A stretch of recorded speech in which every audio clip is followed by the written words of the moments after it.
This is a Hope 1032 podcast.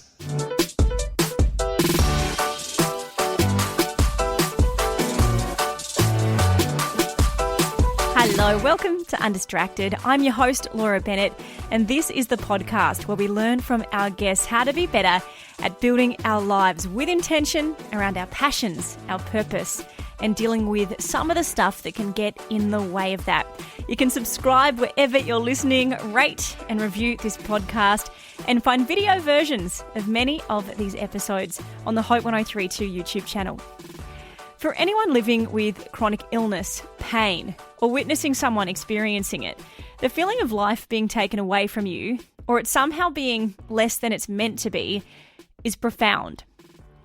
Our guest today is Steph Penny, psychologist and author of Surviving Singledom, Surviving Childlessness, and now Surviving Chronic Illness. Steph has had debilitating symptoms most of her life, eventually being diagnosed with lupus, an autoimmune condition where her body attacks itself, causing severe inflammation in her joints, tissues, and organs, depending what it wants to do on the day. In this conversation, Steph gets raw about it all. From being angry with God, frustrated at doctors, feeling suicidal, and how sex is affected by illness. We hear how Steph finds purpose and what her definition of success is when she feels out of control. Let's welcome Steph to the show.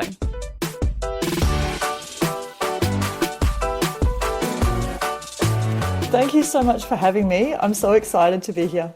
You've written those other couple of titles, now this latest one on chronic illness. Why was this subject the one that you wanted to talk about next? This one has been on my mind for years because I've been living with chronic illness. So it's been an experience I thought, I'm probably not the only one. Maybe others would benefit from hearing about some of my struggles and joys and survival strategies too. And then as I was thinking about it, I had like a few friends who were also getting diagnosed with chronic illnesses and particularly autoimmune disease, which is a really particular and singular kind of beast to live with. So I thought, wouldn't it be cool if like we could all speak about our experiences of chronic illness and what that has been like. And it's really interesting, Laura, the more I talk to people about it, and the more I share about my book, the more I discover how many others are also living with really similar diseases and illnesses and things like chronic pain and chronic fatigue. It just seems to be rife in society at the moment. So I thought, how good is it that we can, or at least I can put my words to paper and others can know that they're not alone in those struggles because, of course, living with chronic illness can be very isolating. So how good is it to try and break down some of those walls of isolation and go, hey, it's not just me. I'm not the only one struggling with it. Yeah, and I'm not a medical professional. There'll be a lot of people listening who aren't. So when we talk chronic illness, from my understanding, that's not just about the severity of the illness. It's about the fact that it endures. Is that correct? That's right. So in the medical profession, well, what I've been told, and again, I'm not a medical professional either, this is the voice of lived experience. A condition becomes chronic when you've been living with it for 6 months or longer. Wow. So that's how they define it. And of course, those of us living with chronic illness or chronic pain, what have you, we've often been living with it for years and sometimes decades. So it's very much a case of this is an illness that probably isn't going to go anywhere. For a lot of people, it depends on the type of illness, but for a lot of people, the illness might become kind of stable, where it just kind of persists and doesn't really flare, but doesn't get any better either. Some people might experience a kind of recovery or like even a remission type of state in that, and others may find that their illness kind of goes from bad to worse. So there's like, yeah, it can either stay the same, get better, get worse, and some people are lucky enough to experience all three in different forms. Yeah, and over the course of your life, in your book, you do describe different symptoms that you've had, obviously illnesses that you're currently living with. If you wouldn't mind, can you explain what you're living with at the moment? Yeah, sure. So I'm living with an illness called lupus. It's got a long technical name. I've never committed it to memory because it's so long, but it's known as lupus. And technically that's an autoimmune disease, which like there's tons of autoimmune diseases, but an autoimmune disease is one that attacks the immune system. So it's like my immune system's on the fritz. It doesn't really know what's going on or who's friendly in my body and who's an enemy. So it just kind of attacks anything in my body at any time. It's completely random. So with lupus, because it can attack any organ, it's kind of unpredictable. So I can be fine 1 minute and then like call an ambulance in the next. Like it's wild. So it's kind of a disease where there's no real cure for it either. There's very little known about lupus, like what causes it.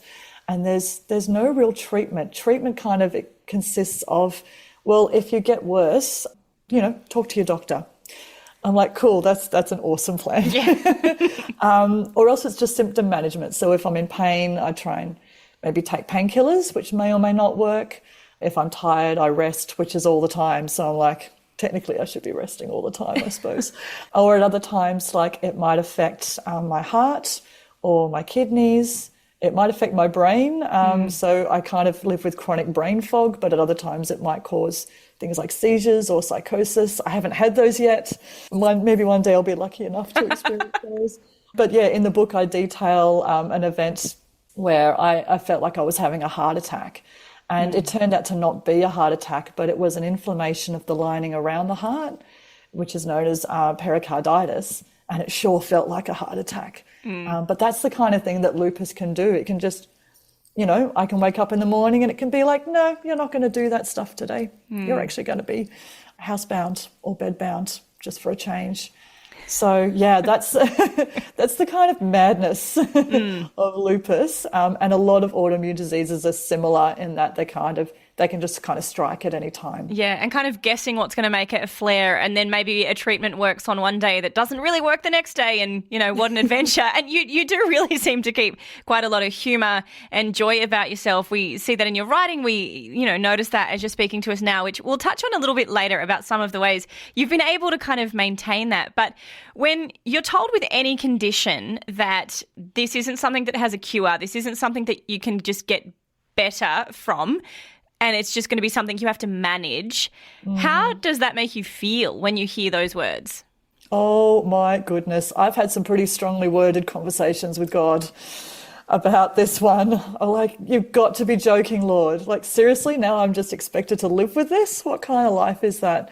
So there's been a lot of rage about it, about what I perceive as being unfairness about it. There's been a lot of grief as well. One diagnosis I got in recent years was osteoporosis. And I was told as a 40-year-old, I was told that I had the bones of someone who was like 75 to 80. Wow. And I was like, cool, because that's what every 40-year-old wants to hear, So sarcasm features a lot. Yeah, it helps us all. Survival. And I remember getting into the car and crying and going, God, you're killing me. And I said, God, I know I'll be all right. Like tomorrow I'll probably be fine. But just for today, God, what gives? So there's a lot of that. Like my prayers are really unfiltered these days. I'm just like, it's not fair, or, God, I'm really upset. I was expecting to have a different kind of life. And that's where a lot of grief kicks in. So grief kind of, it's sort of, what's a good word for it? Grief is kind of like waves for me. So some days it's like, a little kind of a gentle lapping around my ankles and I can cope with that. But other days grief just feels like a tsunami and it kind of knocks me off my feet. And I feel that sorrow all over again of this isn't the kind of person I wanted to be. I didn't want my life dictated to by illness. And some days I can still make choices about what I do, but other days the choice is kind of taken out of my hands. Yeah. And I'm just left with breathing in and out. That's all I can manage. So I'm not really living my #best life on those days. That's gone out the window. It's more a case of, God, it's just you and me now, and I'm just going to pass air in and out of my lungs.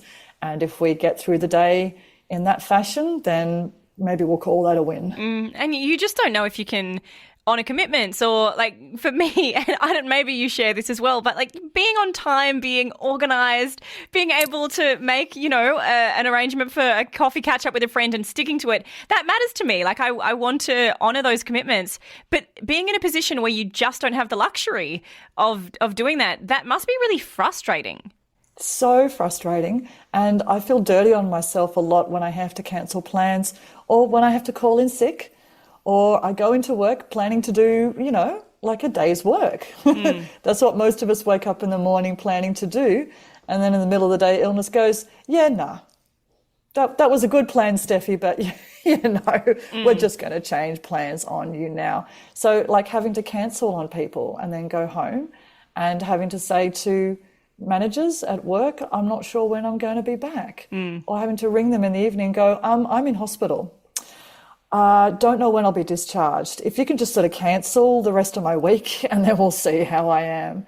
So it's really hard because I can't predict it. I've become an unreliable person. And it's hard to maintain work sometimes in that state. It's hard to maintain friendships when I'm like, soz, I can't swing it today. Thought I could. It was a great plan, great idea. My body says no. So I need lots of grace. Yeah. And probably other people need a bit of understanding too.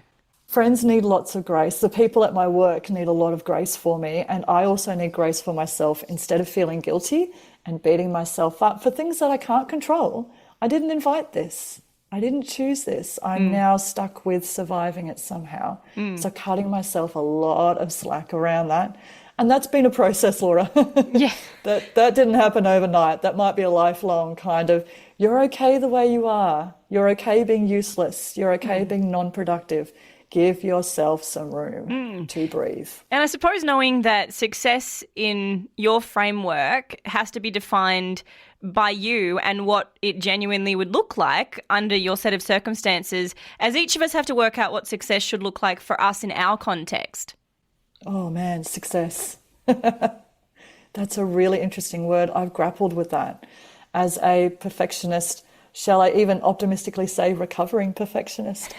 I've got this idea of like shoulds, right? What I should be doing, how I should be feeling, or I should have recovered from this by now, or I should be getting there faster, or, those sorts of ideas. Success varies wildly from day to day. So for me, success this morning might be like I had a shower. Some days that is success. Other days waking up alive is success.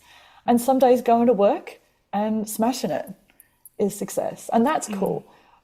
It's like success is a fluctuating state. It's not really static. Yeah. So I kind of have to be elastic with myself. And that means being really kind with myself on days where I had a fixed idea of success and it doesn't transpire that way.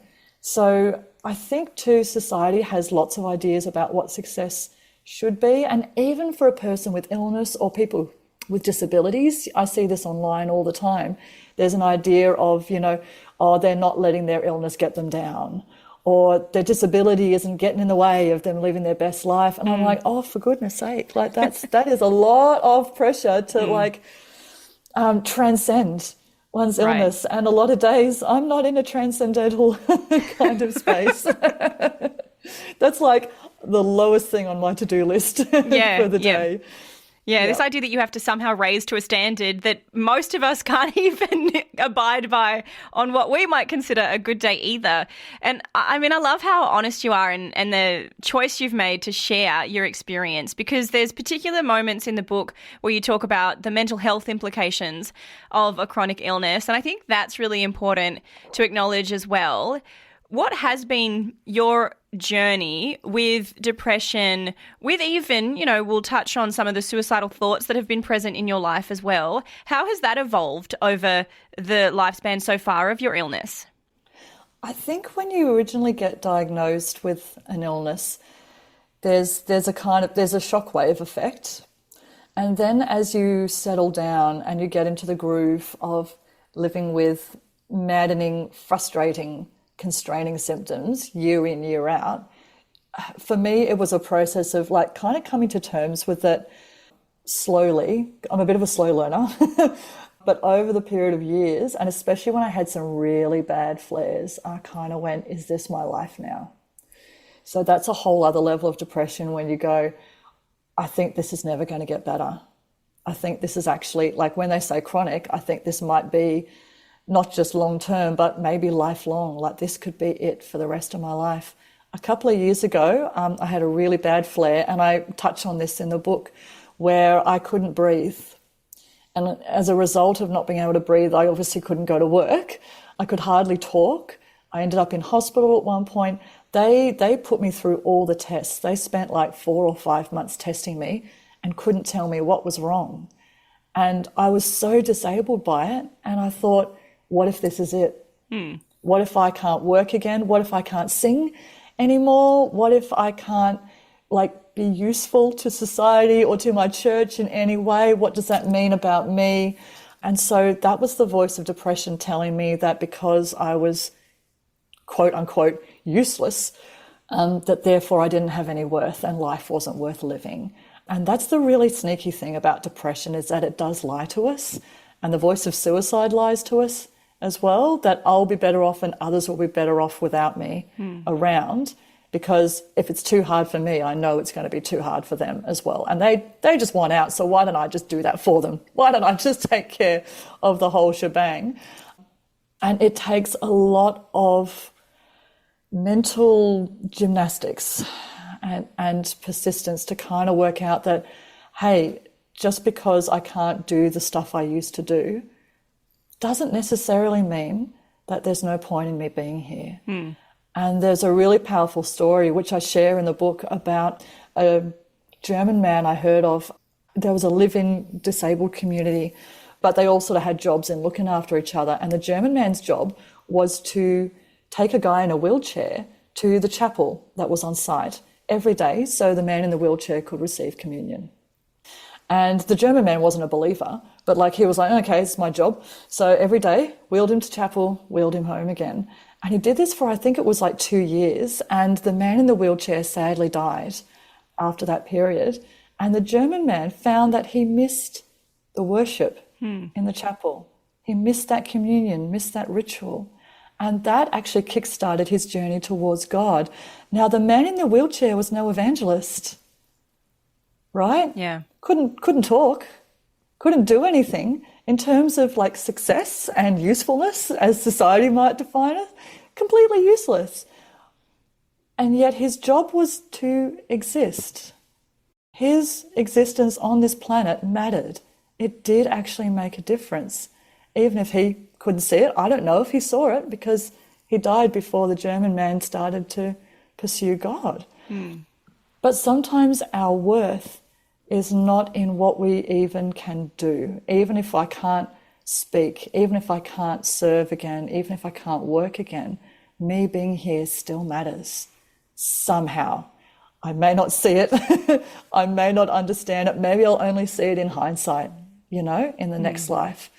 But there's something about me being here that's inherently worthwhile and inherently lovable. Whoa, the idea of being lovable as a quote unquote useless person, that's huge. But us being here still matters. And me, even if I can't go to church or sing like I normally would at church or talk to people, I'm still part of the church. Just because I can't be there in person doesn't mean I'm somehow exited from God's global family. I'm still part of the church, and all of us are part of the church. We're not an add-on. We're not an afterthought. We are the church.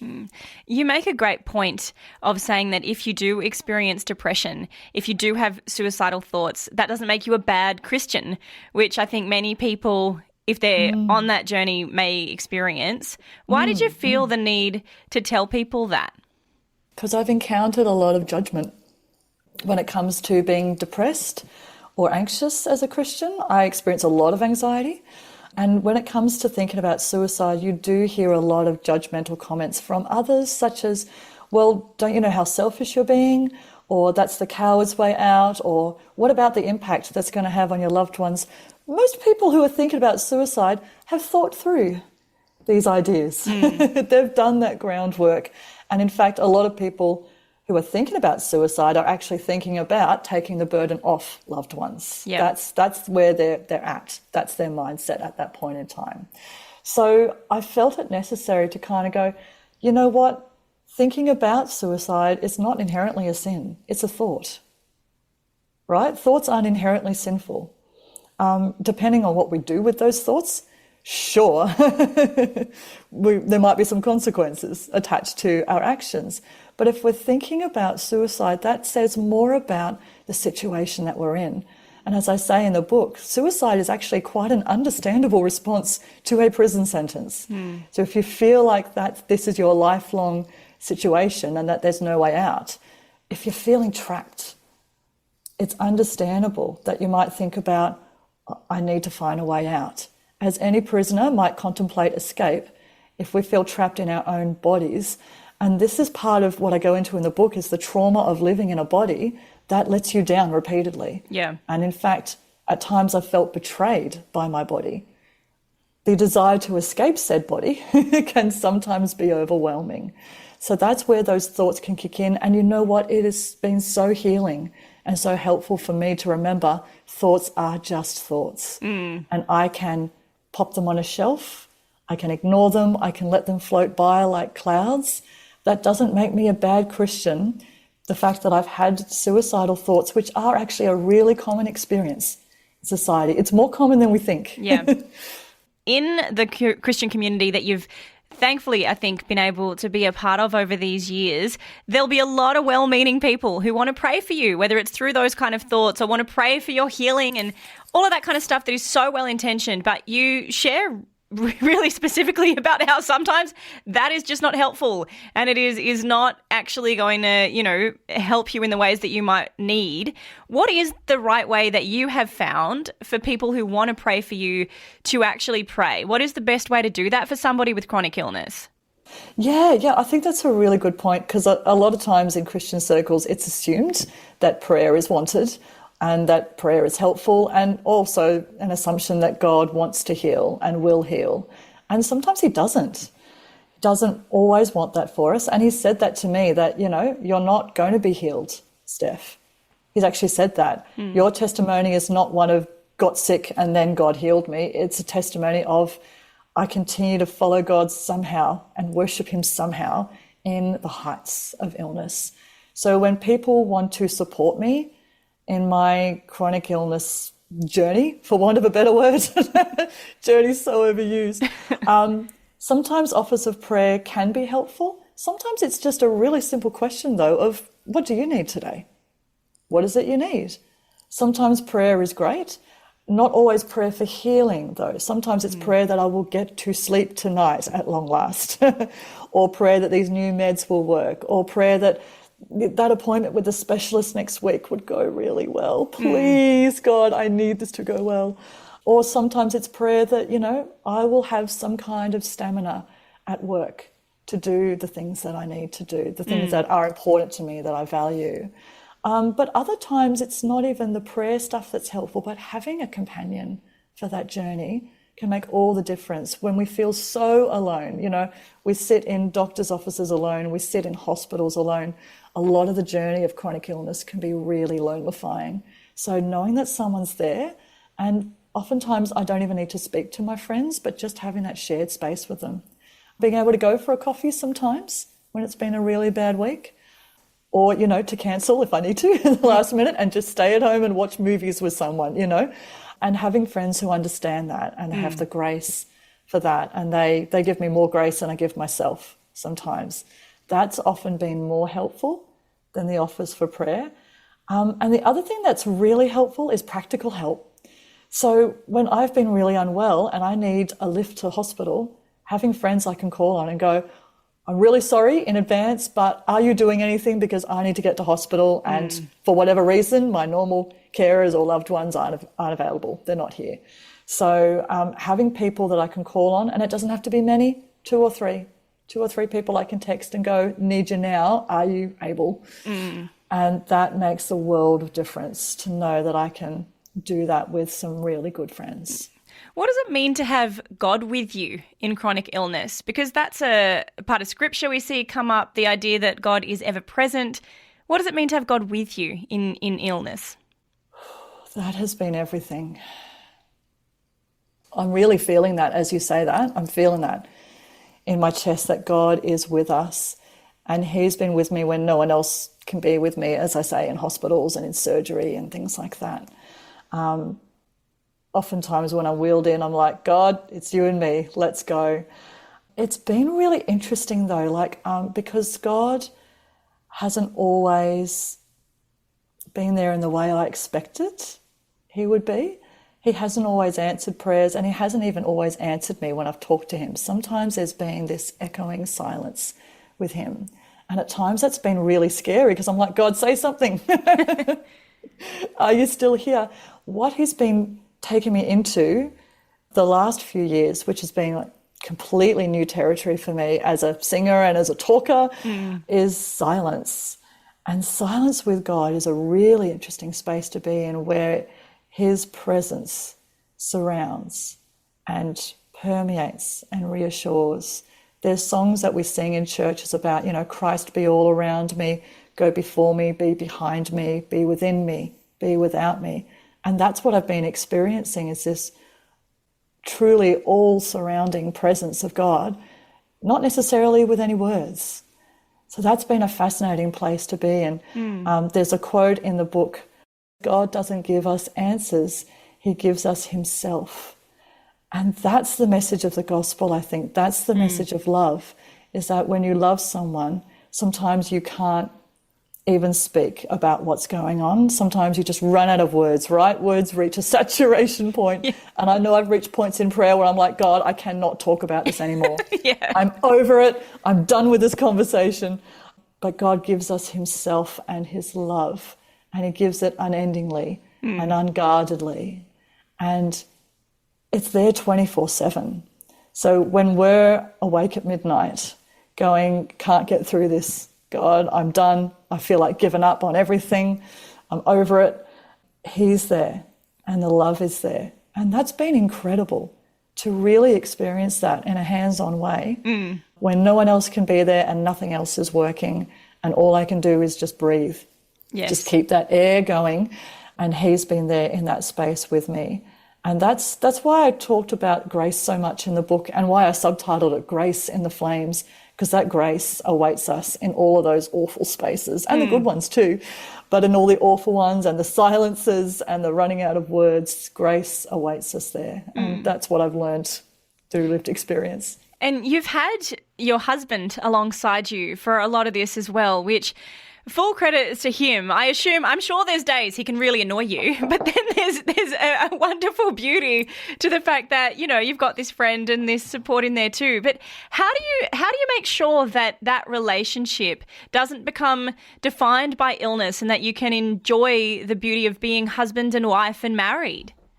That's a really good question. And if you ever find an answer to it, please let me know. My book has a lot of half-formed answers in it. It's like, I don't know that I really am an expert on having a good marriage and chronic illness. Maybe someone else could write the book on that. But look, absolutely, illness, of course, affects our relationships, and it affects loved ones who may or may not still struggle to love us through the midst of it. I think what's been helpful for me, at least, is keeping a lot of humour in the things, lots of sarcasm, but also lots of self-care, right? I know, for example, that I have surgery coming up at some point. So at the moment, we're like, let's travel, right? Let's have at least one more last fling. Let's go out for breakfast. Let's do really nice things. Keep it real, keep it fun, keep the self-care at a really high level for as long as is humanly possible. I may not be able to travel much longer. I don't know. I hope I can. But of course, I don't know. So it's about making sure that those nice things are, I guess, a priority, just because illness can change plans at any time. But it's also like me being honest too about feeling bad. If I'm having a bad day, actually being upfront about that and going, hey, soz about those plans, but look, it's just not going to happen. I'm feeling worse and worse as the day goes on. So trying to communicate about that early rather than waiting till I collapse and going, oh yeah, by the way, I'm having a bad day. So yeah, candor, honesty, fun, trying to keep that fun alive, I think is really crucial. And you jump into it in the book, so I will. How does chronic illness affect the sex life of somebody who's living with chronic illness? Oh, that's fun. That's fun, man. Because I've got arthritis in my knees. And sometimes they'll just lock up. like mid-position or mid-movement or whatever. And I'm like, okay, that happened. That's really fun. I just laugh. at it. I mean, sex is supposed to be fun. And so, yeah, you can't always predict what the body's going to be doing in that state. So I just have fun with it and go, look, yeah, that was a great idea. That was fun while it lasted, but it's no longer lasting. So yeah, I think, look, taking it lightly. I don't think sex is meant to be all that serious, at least not in my head. So having fun with it, and I think making enjoyment the goal rather than the ultimate climax as the destination. If you're just focused on fun and pleasure and even just the enjoyment of one another's company, just being together, right? Like, I think that's why a lot of people get married in the first place, is so you can be together an awful lot. So enjoying that and making that the goal, I think, has been really helpful for me, especially in terms of perhaps realigning expectations. I don't talk about lowering expectations anymore. I talk about realigning. Yeah, but I think that's true. Absolutely. So that's been helpful for me. And, you know, some days are better than others too. So there'll be days when it might be really difficult and other days when it's really easy. And look, there's so much more we could ask you about your experience, but I want people to read the book, of course, Surviving Chronic Illness, because the honesty, the candor that you've spoken with us, or that you've showed with us today is exactly what is in your book. Steph, thank you for taking the time. Thank you for your vulnerability. For people that are listening right now that may have some proximity to chronic illness, whether it's their own experience or whether it's somebody else's, what would you say to them? I missed what was in your hand there, but what would you say to them? This is Pascal. He's my little chameleon mascot, and he comes with me to book signings. So he's with me today for this interview. What I would say to those touched by chronic illness, I mean, first of all, hey guys, you're not alone. Chronic illness sucks. It's a stupid disease. It's a stupid condition to be living with. And frankly, you know, none of us would choose to be here if we had a choice living this kind of life. But you don't have to do it alone. There's people out there, and I found a lot of people online, actually. Some of the online communities, I think at times they've talked me down from the ledge. They've been so good to go, yeah, it's not just you, Steph, right? Like, you're not the only one struggling with this. You're not the only one with mental health impacts of it. You're not the only one kind of wrestling with your faith. And how in the world do I do this walk with God stuff now when he's not healing me?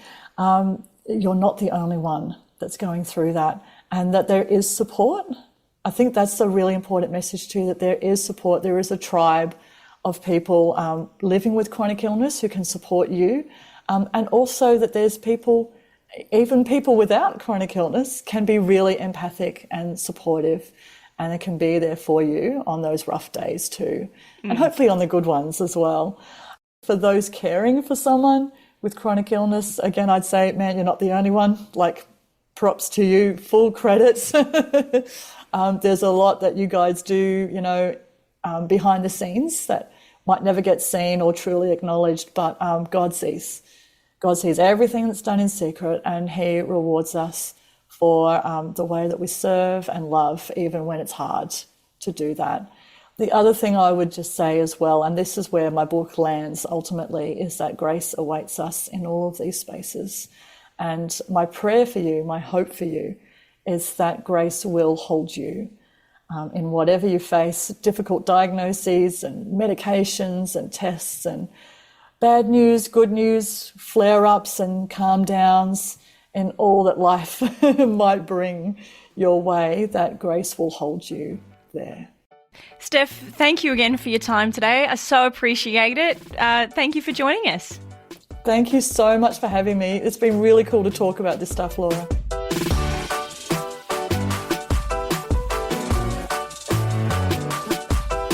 Thanks for listening to this episode of Undistracted. Steph is just such an inspiration in so many ways.